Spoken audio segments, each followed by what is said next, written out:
Good morning to all of you. आज हम circle को पढ़ रहे हैं। उसके 7 क्वेश्चन तक आपने कर लिए थे एलिमेंट्स की बुक में, जो आपकी 11.1 एक्सरसाइज है। उससे आगे 8th क्वेश्चन से स्टार्ट करता हूँ मैं, ठीक है। उससे आगे का पार्ट हम कैसे करेंगे, देखो इसके अंदर मैं सबसे मेन जो पार्ट है पहले उसको बताता हूँ।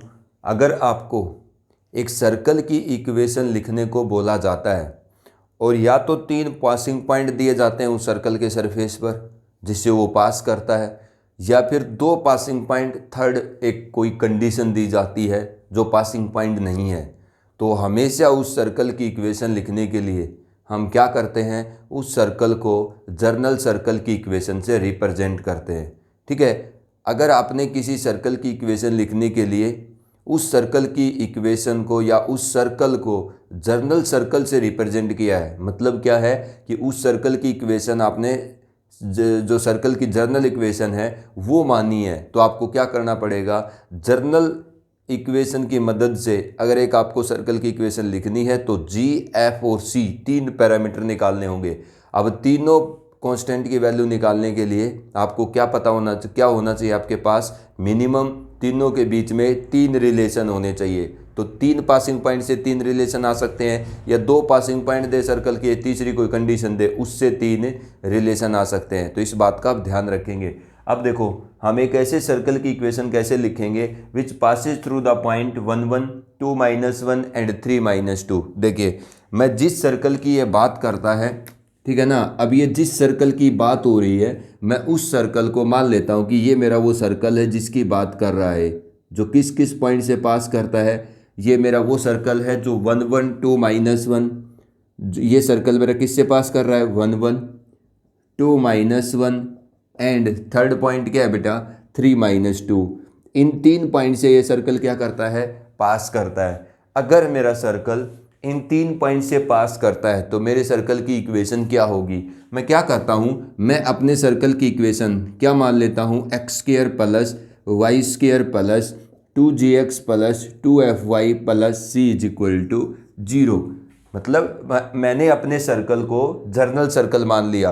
तो अगर मैं जिस सर्कल की मेरे को इक्वेशन लिखनी है, अगर उस सर्कल की इक्वेशन मैं जर्नल सर्कल से रिप्रेजेंट करता हूँ या जो सर्कल की जर्नल इक्वेशन है उससे रिप्रेजेंट करता हूँ, तो मेरे को जी, एफ और सी कैलकुलेट करना होगा। तो हमने मान लिया कि लेट द इक्वेशन, हम मान लेते हैं कि let the equation of the required circle, मतलब जिस सर्कल की इक्वेशन आप लिखने को बोल रहे हैं, हम मान लेते हैं उस रिक्वायर्ड सर्कल की इक्वेशन क्या है, x² plus y² plus 2gx plus 2fy plus c is equal to 0, ठीक है।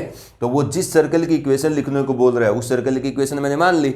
अब देखो ये जो आपका सर्कल है, अगर इसको आपने इस इक्वेशन से रिप्रेजेंट किया है तो ये सर्कल किस पॉइंट से पास करता है, 1 1। तो क्या पॉइंट अपने सरफेस की इक्वेशन को बेटा सेटिस्फाई नहीं करेगा, करेगा। तो 1 1 पॉइंट आप इसमें रखिएगा, x की जगह 1, y की जगह 1, 1 का स्क्वायर प्लस 1 का square 2g into 1, 2f y की जगह 1 plus constant c equal to 0। क्या मिलेगा बेटा आपको, यहाँ से 1 का स्क्वायर 1, ठीक है, मैं यहाँ लिख लेता हूँ 1 का square 1, 1 plus 2g plus 2f plus c is equal to 0। इसका मतलब बेटा 2g plus 2f plus c plus 2 equal to 0। आपको एक इक्वेशन मिल गई जी, एफ और c के अंदर। मान लो ये हमारी फर्स्ट इक्वेशन है। अब आगे ये जो आपका सर्कल है जिसकी इक्वेशन को आपने जर्नल सर्कल की इक्वेशन से रिप्रेजेंट किया है, ठीक है, ये सर्कल 2 और -1 पॉइंट से भी पास करता है, तो ये पॉइंट भी अपने सरफेस की इक्वेशन को सेटिस्फाई करेगा। तो जो आपकी ये स्टार इक्वेशन है, ठीक है, ये किसको रिप्रेजेंट करती है, इस सर्कल की इक्वेशन को।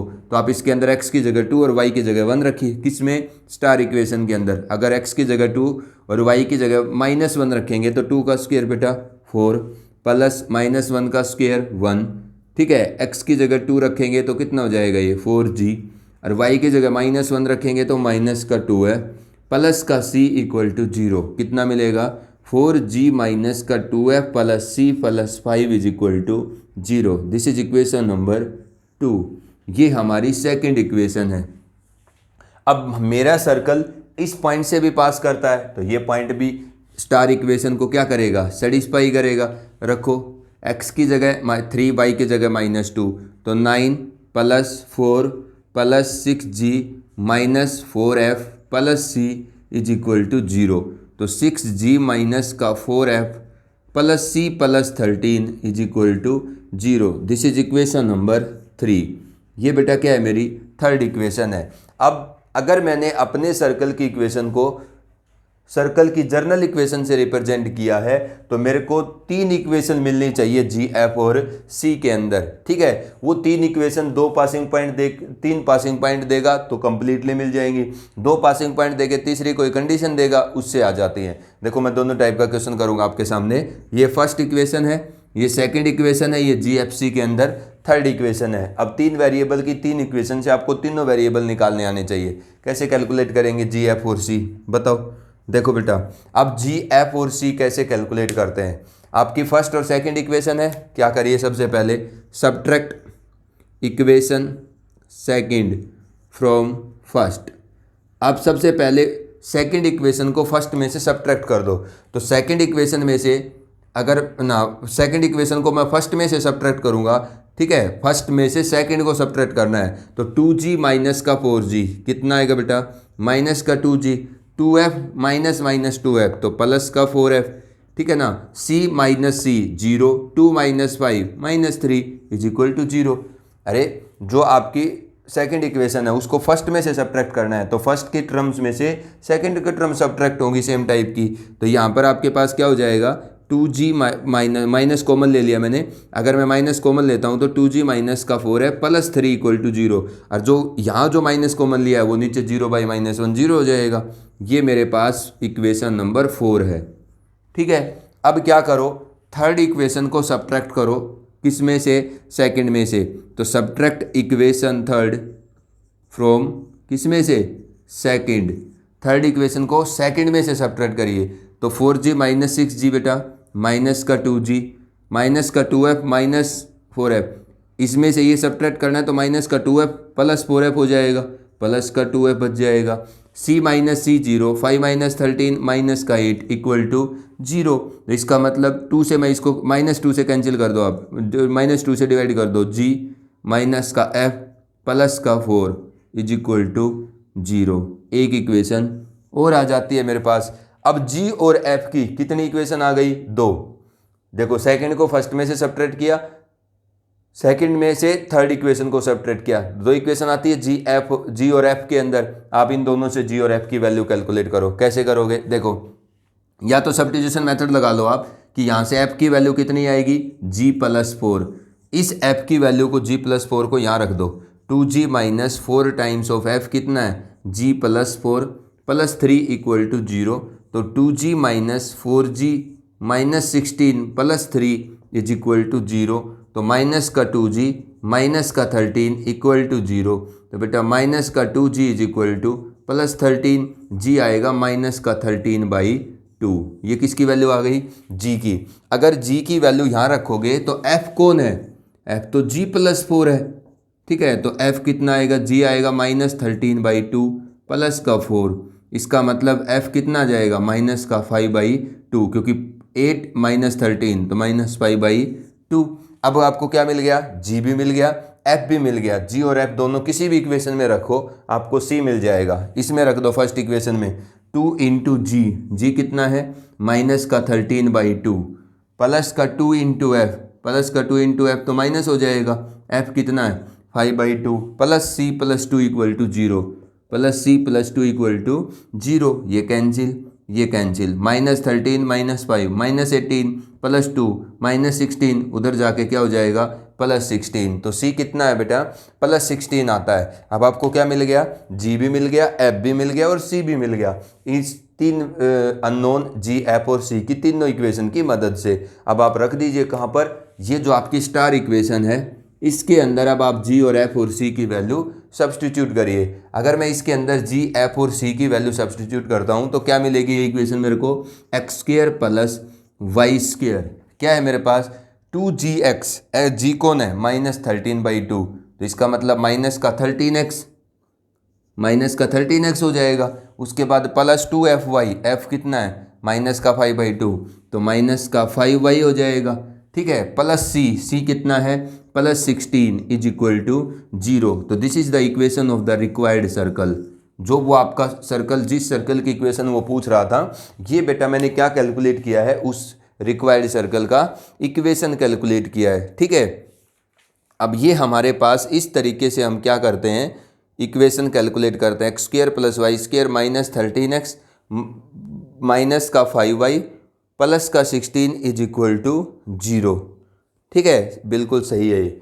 अब हम क्या करेंगे, वो अगर वो आपसे यूँ कहता है, इस क्वेश्चन में वो क्या पूछ रहा है, find the centre and the radius of the circle also. मतलब जब आपको सर्कल की जर्नल इक्वेशन दी आ जाती है, ये इक्वेशन अगर किसी सर्कल की है, तो इस सर्कल का सेंटर क्या होता है, minus half of the coefficient of x. Centre का वाई कोऑर्डिनेट क्या होगा, minus half of coefficient of y. और सर्कल का रेडियस क्या होगा, square root of alpha square plus beta square minus constant term. अगर आपको इस सर्कल की इक्वेशन मिल गई, तो अगर इस सर्कल का सेंटर के कोऑर्डिनेट पूछता है, तो सेंटर के कोऑर्डिनेट हम अल्फा और बीटा मानते हैं। अल्फा कौन होता है, minus half of coefficient of x minus का 13, इसका मतलब 13/2। बीटा कौन होता है, मतलब सेंटर का वाई कोऑर्डिनेट कौन होगा, minus half of coefficient of y minus का 5/2। ठीक है ना, सेंटर कोफिशिएंट ऑफ वाई का कोफिशिएंट कितना है, -5। तो ये कितना हो जाएगा, minus half of the coefficient of x minus half of the coefficient of y, 5/2। अब अगर रेडियस कैलकुलेट करना है इस सर्कल का, तो क्या होगा, alpha square 169/4 plus beta square 25/4 minus constant term 16 divide by 1। तो रेडियस आप कैलकुलेट कर लीजिए, यहाँ से जितना आता है 169 प्लस 25 माइनस ये कितना होगा 64 डिवाइड बाई 4। इसको कैलकुलेट कर सकते हैं आप, जितना भी आता है। ठीक है, तो अगर इक्वेशन आ जाती है, तो फिर हम मुझे उस सर्कल का सेंटर का एक्स और वाई कोऑर्डिनेट और रेडियस कैलकुलेट करना आना चाहिए, अगर वो सर्कल की जर्नल इक्वेशन है। ठीक है, अब इस तरीके से हमें वो 3 पासिंग पॉइंट देता है, तो हम उस सर्कल की इक्वेशन लिख सकते हैं। देखो, इसी से रिलेटेड एक क्वेश्चन है कि अगर वो आपसे ये कहे कि आप ये शो करके दिखाओ कि ये 4 पॉइंट्स कॉन्साइक्लिक हैं। ठीक है, इसका क्या मतलब है, कॉन्साइक्लिक का मतलब होता है अगर 4 पॉइंट सर्कल की बाउंड्री पे लाई करते हैं, तो वो चारों पॉइंट क्या होंगे, कॉन्साइक्लिक होंगे ना। बेसिक जो डेफिनेशन है, अगर 4 पॉइंट को आपने कॉन्साइक्लिक प्रूव करना है, तो आप क्या करो, 3 पॉइंट की मदद से इस तरीके से उस सर्कल की इक्वेशन लिखो, जिस सर्कल पे वो चारों पॉइंट लाई करते हैं, लिख ली। उसके बाद चौथा पॉइंट अगर उन तीनों पॉइंट से पास होने वाले सर्कल की इक्वेशन को सेटिस्फाई करता है, तो इसका मतलब वो चारों पॉइंट उसी सर्कल के सरफेस पे है, मतलब कॉन्साइक्लिक है। इस क्वेश्चन को आप अपने आप करेंगे। नेक्स्ट क्वेश्चन देखिएगा, find the equation of a circle. मैं ये क्वेश्चन नंबर 11 कर रहा हूँ। क्या कहता है वो, find the equation of a circle, find the equation of a circle. आप एक ऐसे सर्कल की इक्वेशन लिखिए, ठीक है, which passes through the point 3, 7 and 5, 5, which passes through the point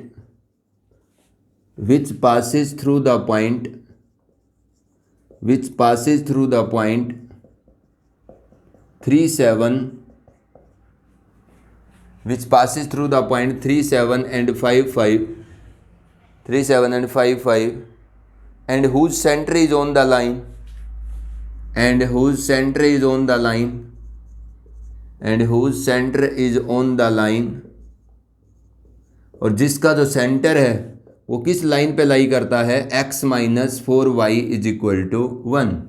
ठीक है, देखिएगा इंपॉर्टेंट क्वेश्चन है, इस क्वेश्चन को देखिएगा। वो क्या कहता है, अब आपको 3 पासिंग पॉइंट नहीं दिए, 2 पासिंग पॉइंट प्लस एक कंडीशन बोली है। यही मैंने आपको सिखाया है कि 3 पासिंग पॉइंट देगा, जीएफसी की वैल्यू निकालना पिछले क्वेश्चन में बता दिया है। अगर 2 पासिंग पॉइंट दे, तीसरी कोई कंडीशन दे, तब भी आपने उस सर्कल की इक्वेशन कैसे लिखनी है, आप उस सर्कल की इक्वेशन को सर्कल की जर्नल इक्वेशन से रिप्रेजेंट करिए।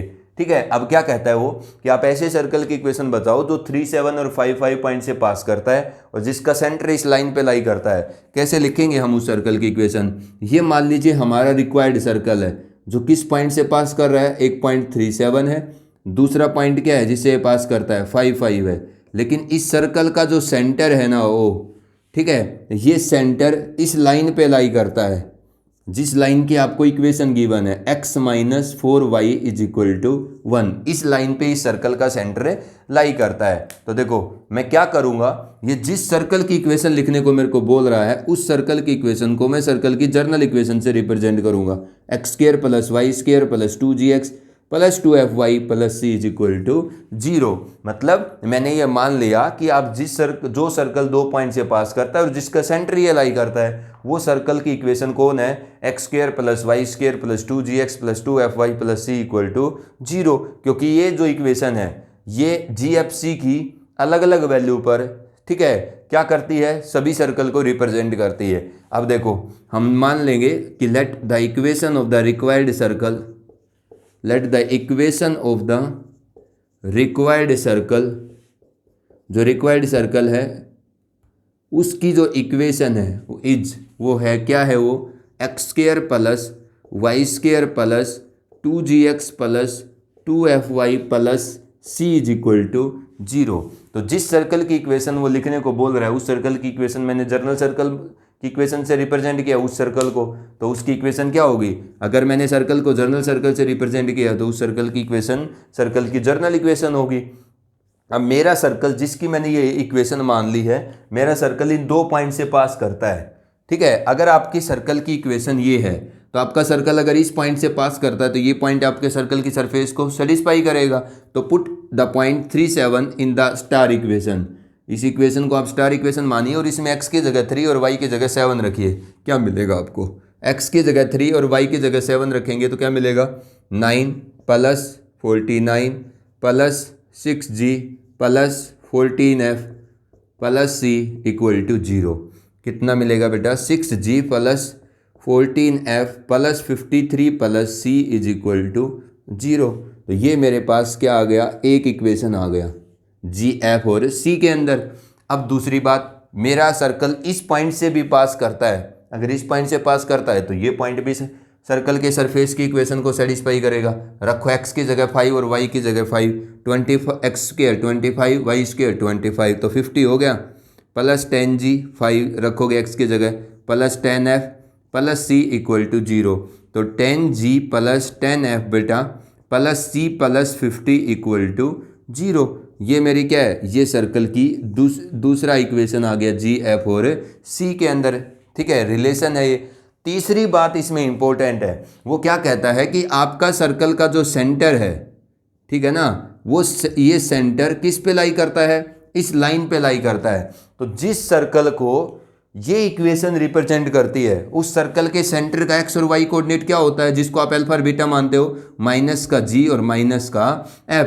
और इस सर्कल का रेडियस क्या है, square root of g square plus f square minus c। This is the radius of this circle. अगर आपने गिवन सर्कल को की इक्वेशन जर्नल इक्वेशन से रिप्रेजेंट की है तो फिर आपके पास वो जर्नल सर्कल अगर माना है तो जर्नल सर्कल का सेंटर ये होता है, रेडियस ये होगा। तो जिस इक्वेशन से आपने सर्कल की इक्वेशन को रिप्रेजेंट किया है उस सर्कल का सेंटर माइनस जी और माइनस एफ है और रेडियस कितना है, G square plus F square minus C का स्क्वायर रूट। अब क्या कहता है कि इस सर्कल का सेंटर इस लाइन पे लाई करता है, तो इस सर्कल का सेंटर कौन हो, जिसकी equation x square y square 2gx 2fy plus c equal to 0 है, माइनस जी और माइनस एफ। अगर इस सर्कल का ये सेंटर है, ये इस लाइन पे लाई करता है, तो इस लाइन की अगर इक्वेशन पता है तो हर पॉइंट अपने सरफेस की इक्वेशन को सेटिस्फाई करता है। तो अगर ये सेंटर, ये माइनस जी और माइनस एफ पॉइंट वाली जो लाइन है, मतलब ये पॉइंट जिस लाइन पे लाई कर रहा है, सेंटर का एक्स और वाई कोऑर्डिनेट है ना ये, तो सर्कल का सेंटर अगर इस लाइन पे लाई करता है और आपको इस लाइन की इक्वेशन पता है तो सेंटर का एक्स और वाई कोऑर्डिनेट लाइन की इक्वेशन को सेटिस्फाई करेगा।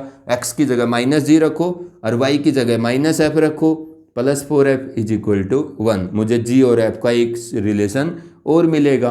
This is the third condition. अब इन तीनों इक्वेशन की मदद से हमने क्या करना है, g, f और c की वैल्यू कैलकुलेट करनी है। कैसे करेंगे, सबसे पहले आप क्या करिए, subtract the equation second, subtract equation second from first. जो आपकी पहली इक्वेशन है उसमें से सेकंड इक्वेशन को सब्ट्रैक्ट करो। तो 6g माइनस 10g बेटा माइनस का 4g, 14f माइनस का 10f प्लस का 4f, 53 माइनस 50 प्लस का 3, c माइनस सी 0। तो ये क्या बन गया, माइनस का 4g प्लस का 4f plus 3 is equal to 0। मतलब अगर मैं माइनस से डिवाइड करता हूँ तो 4g माइनस का 4f माइनस का 3 इक्वल टू 0। एक इक्वेशन मेरे को g और f में यहाँ से मिल जाती है। अब एक इक्वेशन मेरे पास पहले से ही है, इसको माइनस से डिवाइड करूँगा तो ये कितना बन जाएगा आपके पास, g माइनस का 4f इज इक्वल टू -1।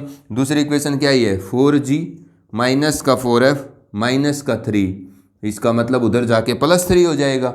अब देखो कैसे कैसे क्या नाम है, कैलकुलेट करेंगे, दोनों को सब्ट्रैक्ट कर दो क्योंकि f का पार्ट सेम है ना, सब्ट्रैक्ट करोगे तो ये पार्ट कैंसिल हो जाएगा। माइनस का 3g is equal to minus का 4g आ जाएगा बेटा 4/3।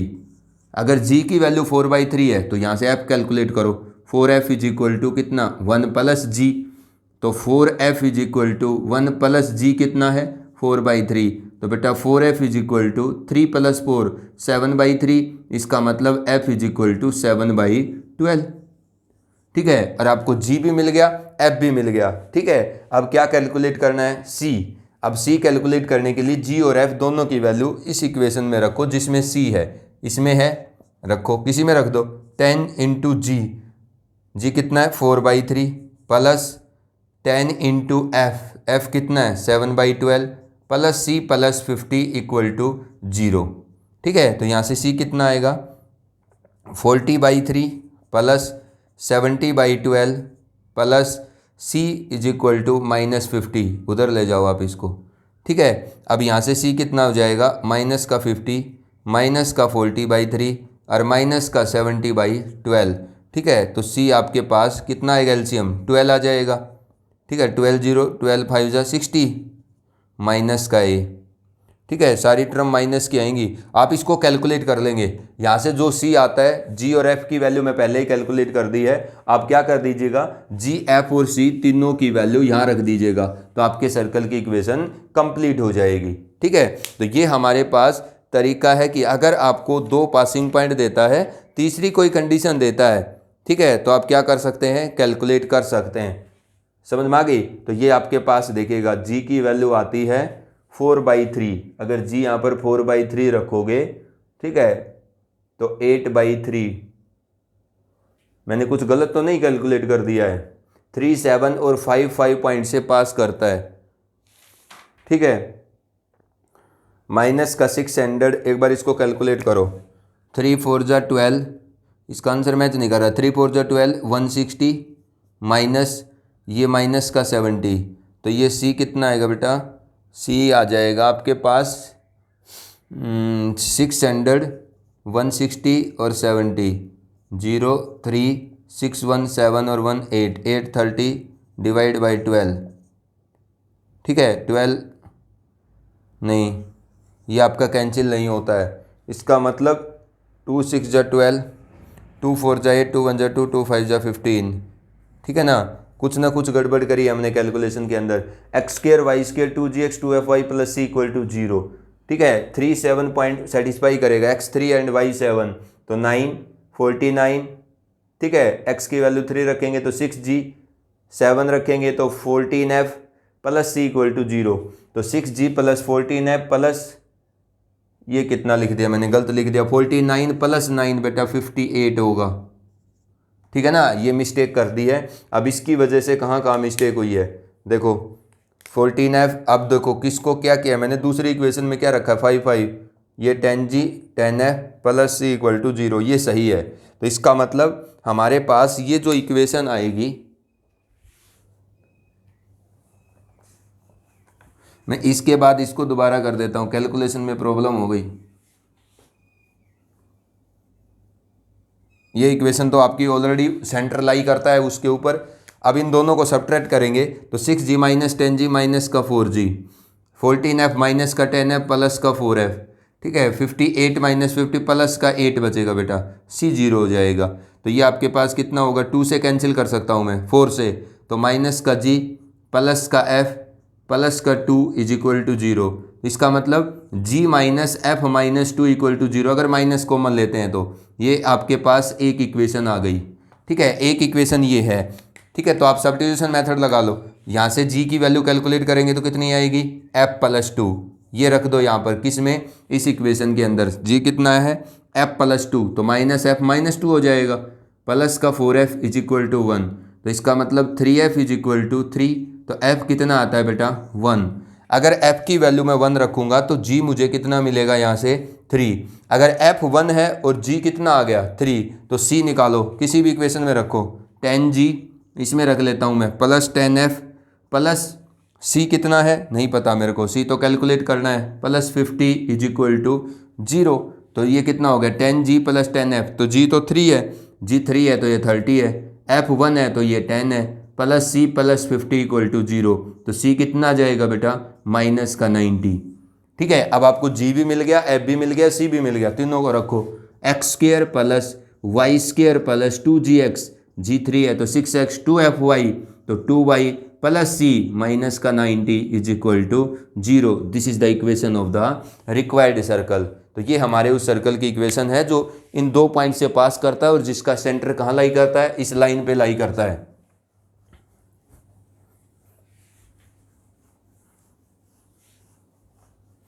तो इस तरीके से हम क्या करते हैं, सर्कल की जो जर्नल इक्वेशन है उसका यूज करके एक सर्कल की इक्वेशन लिख देते हैं। ठीक है, अब नेक्स्ट देखिएगा बेटा, देखो find the equation of a circle, question number 14 को कर रहा हूं मैं। क्या कहता है ये, find the equation of a circle, find the equation of a circle. आप एक ऐसे सर्कल की इक्वेशन बताइए, find the equation of a circle concentric with this circle, concentric with the circle,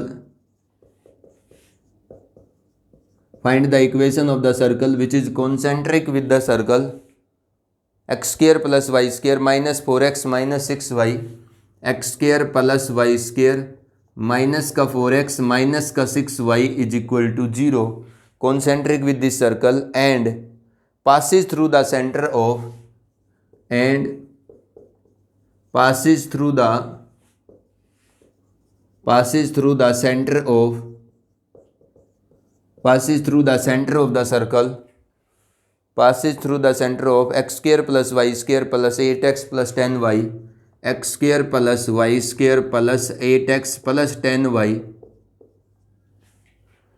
ठीक है, इस सर्कल के सेंटर से पास करता है, -7 इक्वल टू 0। अब सुनिएगा ध्यान से, ठीक है, इससे रिलेटेड कई क्वेश्चन मिलेंगे आपको। क्या कहता है, find the equation of a circle, आप एक ऐसे सर्कल की इक्वेशन बताओ which is concentric with this circle, जो इस सर्कल के साथ कॉन्सेंट्रिक है, and Passage through the centre of this circle, और इस सर्कल के सेंटर से पास करता है।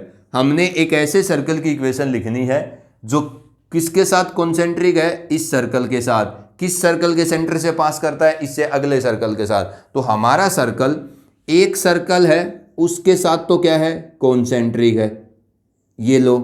ठीक है, अब हमारा सर्कल इसके साथ कॉन्सेंट्रिक है, जो आपका नीचे वाला सर्कल है मान लीजिए। ठीक है, तो मेरा सर्कल ये है, रिक्वायर्ड सर्कल सी, ये C1 के साथ तो क्या हो गया, कॉन्सेंट्रिक, मतलब दोनों का सेंटर O है, कॉमन सेंटर। अगर 2 सर्कल या 2 से ज़्यादा सर्कल सेंटर कॉमन रखते हैं तो फिर वो कॉन्सेंट्रिक होंगे। और मेरा सर्कल किससे पास करता है, एक तीसरा सर्कल है उसके सेंटर से पास करता है। ये मान लो तीसरा सर्कल है, इसका जो सेंटर है ना C, इसका जो सेंटर है पॉइंट M, इससे मेरा सर्कल क्या कर रहा है, गो थ्रू हो रहा है, मतलब इससे पास कर रहा है। तो मेरे को तो अपने C सर्कल की इक्वेशन लिखनी है, जो इस सर्कल C1 के साथ कॉन्सेंट्रिक है, और जो ये सर्कल C2 है इसके सेंटर से क्या करता है, पास करता है। इसका मतलब मेरे सर्कल का सेंटर वही होगा जिसके साथ मेरा सर्कल कॉन्सेंट्रिक है, उस सर्कल का सेंटर होगा, और मेरे सर्कल का पासिंग पॉइंट का काम करेगा वो उस सर्कल का सेंटर जिससे मेरा सर्कल, जिस सर्कल के सेंटर से मेरा सर्कल पास करता है। अगर मेरा सर्कल इस सर्कल के सेंटर से पास करता है तो इस सर्कल का आप सेंटर निकालो। ठीक है, इस सर्कल का सेंटर कौन होगा, अल्फा और बीटा, एक्स और y coordinate, minus half of coefficient of x कितना है 8, 2 4 जा 8, तो इसके सर्कल, इस सर्कल के सेंटर का एक्स कोऑर्डिनेट -4, वाई कोऑर्डिनेट क्या है, minus half of coefficient of y 10, तो 2 5 जा 10, बीटा इज इक्वल टू -5। इसका मतलब मेरा सर्कल जिस सर्कल के सेंटर से पास करता है उस सर्कल का सेंटर कौन है, -4 एंड -5। इसका मतलब मेरे सर्कल का ये पासिंग पॉइंट है। ठीक है, इस सर्कल के सेंटर से अगर पास करता है तो इस सर्कल का सेंटर जो -4 -5 आया है, इससे मेरा सर्कल की बाउंड्री पास कर रही है, तो मेरे सर्कल के लिए पासिंग पॉइंट है। दूसरी बात, मेरा सर्कल किसके साथ कॉन्सेंट्रिक है? इस सर्कल के साथ। तो आप इस सर्कल का सेंटर निकालो जिसके साथ कॉन्सेंट्रिक है। x² + y² - 4x - 6y = 0। इसका सेंटर क्या आएगा? अल्फा तो क्या होगा? -Half of coefficient of x, 2 × 2 = 4 + 2। Beta क्या आएगा? -Half of coefficient of y -6, 2 × 3 = 6 + 3। ठीक है, तो इसका मतलब मेरे सर्कल जिस सर्कल के साथ कॉन्सेंट्रिक है उस सर्कल का सेंटर का x और y कोऑर्डिनेट क्या है? 2 और 3। तो यही मेरे सर्कल का सेंटर है। अगर आपका सर्कल जिस सर्कल के साथ कॉन्सेंट्रिक है उस सर्कल का सेंटर निकालो, वही आपके सर्कल का सेंटर है। जिस सर्कल के सेंटर से पास करता है उस सर्कल का सेंटर निकालो, वो आपके सर्कल का पासिंग पॉइंट है। अब मेरे सर्कल का मेरे को क्या मिल गया? सेंटर भी मिल गया, ठीक है, और एक पासिंग पॉइंट भी मिल गया। सेंटर और सर्कल के पासिंग पॉइंट के बीच की डिस्टेंस को सर्कल का क्या कहते हैं? हम रेडियस कहते हैं। तो हमें एक सर्कल की इक्वेशन लिखने के लिए क्या चाहिए होता है? उस सर्कल का रेडियस और उसका एक पासिंग पॉइंट। तो ना, सर्कल का रेडियस और सर्कल का सेंटर। तो मेरे सर्कल का सेंटर कौन है? 2 3। रेडियस कौन है? इस 2 3 और इस पासिंग पॉइंट के बीच की डिस्टेंस। बताओ, ये OM निकालते हैं, that is the radius of the required circle. क्या होगी ये? दोनों पॉइंट के x कोऑर्डिनेट के डिफरेंस का स्क्वायर। तो 3 + 5 8 का स्क्वायर 64 प्लस दोनों पॉइंट के y कोऑर्डिनेट के डिफरेंस का स्क्वायर 36, कितने आ जाएगा? 10। तो मेरे सर्कल का जो रेडियस है वो 10 है, सेंटर कितना है? 2 3। लिखो इक्वेशन, x - h का स्क्वायर प्लस y - k का स्क्वायर = r²। जब आपको सर्कल का सेंटर और रेडियस पता चलता है तो सर्कल की जो सेंटर स्टैंडर्ड फॉर्म है उसका यूज करके इक्वेशन लिख देंगे। x - h मतलब x - 3 का स्क्वायर, y - k y - 2 का स्क्वायर, r² 100। आप इसको ओपन भी कर सकते हैं, यहाँ पर भी छोड़ सकते हैं। This is the equation of the required circle. ठीक है, अब आपने क्या करना है बेटा? इस एक्सरसाइज का क्वेश्चन नंबर 15 तक कर लेना है। ठीक है, अब कल आपका सर्कल कंप्लीट हो जाएगा, आपको शाम को ही वीडियो मिल जाएगी, ये कंप्लीट कर देंगे आज हम इस चैप्टर को।